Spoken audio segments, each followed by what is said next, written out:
ఉత్తరప్రదేశ్ రాజధాని లక్నోలో ఉన్న జిల్లా జైల్లో హెచ్ఐవి కలకలం. జైల్లో 63 మంది ఖైదీలకు హెచ్ఐవి. ఖైదీలకు హెచ్ఐవి ఏంటి? వారు జైల్లో ఉంటారు కదా అనే అనుమానాలు మీకు రావచ్చు. అయితే దీని వెనక బలమైన కారణాలున్నాయి. ఆ కారణంగానే ఖైదీలు హెచ్ఐవికి గురవుతున్నారు. గత కొద్ది రోజులుగా దేశవ్యాప్తంగా పలు జైళ్లలో హెచ్ఐవి కేసులు నమోదవుతున్నాయి. అధిక సంఖ్యలో ఖైదీలకు ఈ వైరస్ సోకడం ఆందోళన కలిగిస్తోంది. గజం కేవలం 4,500 రూపాయలతో 165 గజాల భూమి కేవలం 8 లక్షలు మాత్రమే. తాజాగా యూపీలోని లక్నో జైల్లో భారీగా హెచ్ఐవి కేసులు వెలుగు చూశాయి. జనవరి 1, 2023న లక్నో జిల్లా జైల్లో టెస్టులు చేయగా మొదట 47 మంది ఖైదీలకు హెచ్ఐవి సోకినట్టు తేలింది. సెప్టెంబర్ 2023 నుంచి హెచ్ఐవి టెస్టింగ్ కిట్లు అందుబాటులో లేనందున నవంబర్ నెలాఖరు వరకు జైల్లో హెచ్ఐవి పరీక్షలు సాధ్యం కాలేదు. చివరిసారిగా డిసెంబర్ 3న నిర్వహించిన శిబిరంలో ఖైదీలకు హెచ్ఐవి పరీక్షలు నిర్వహించగా వారిలో 36 మందికి హెచ్ఐవి సోకినట్టు తేలింది. దీంతో మొత్తం జైలు వ్యాప్తంగా హెచ్ఐవి సోకిన వాళ్ల సంఖ్య 63కు చేరింది.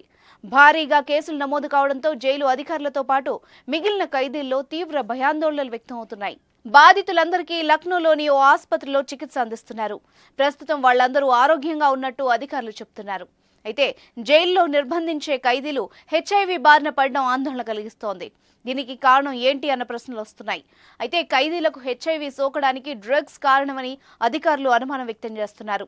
జైలుకు రాకముందు సురక్షితం కాని సిరంజీల ద్వారా మత్తు పదార్థాలను తీసుకోవడంతో వాళ్లకి ఎయిడ్స్ సోకి ఉంటుందని భావిస్తున్నారు. జైల్లోకి వచ్చిన తర్వాత ఏ ఖైదీకి కూడా హెచ్ఐవి సోకలేదని జైలు అధికారులు స్పష్టం చేశారు. అదేవిధంగా గత 5 ఏళ్లలో హెచ్ఐవి వైరస్ కారణంగా ఒక్క ఖైదీ కూడా మరణించలేదని వెల్లడించారు. తాజా ఘటనతో లక్నో జిల్లా జైల్లో రోగుల ఆరోగ్యం, భద్రతా పరిస్థితులపై ఆందోళనలు వ్యక్తమవుతున్నాయి. ఇదే జైలు నుండి హెచ్ఐవితో బాధపడుతున్న ఖైదీల్లో 20 మంది గతంలో విడుదలయ్యారు. ఈ ఒక్క జైల్లోనే కాదు, దేశంలోని పలు జైళ్లలో భారీగా హెచ్ఐవి సోకిన ఖైదీలున్నారు. 2022లో ఉత్తరప్రదేశ్లోని గజియాబాద్లోని దస్నా జైల్లో ఏకంగా 140 మంది ఖైదీలకు హెచ్ఐవి పాజిటివ్గా నిర్ధారణ అయింది. హెచ్ఐవి కేసుల సంఖ్య పెరగడంతో జైలు అధికారులు అప్రమత్తమయ్యారు.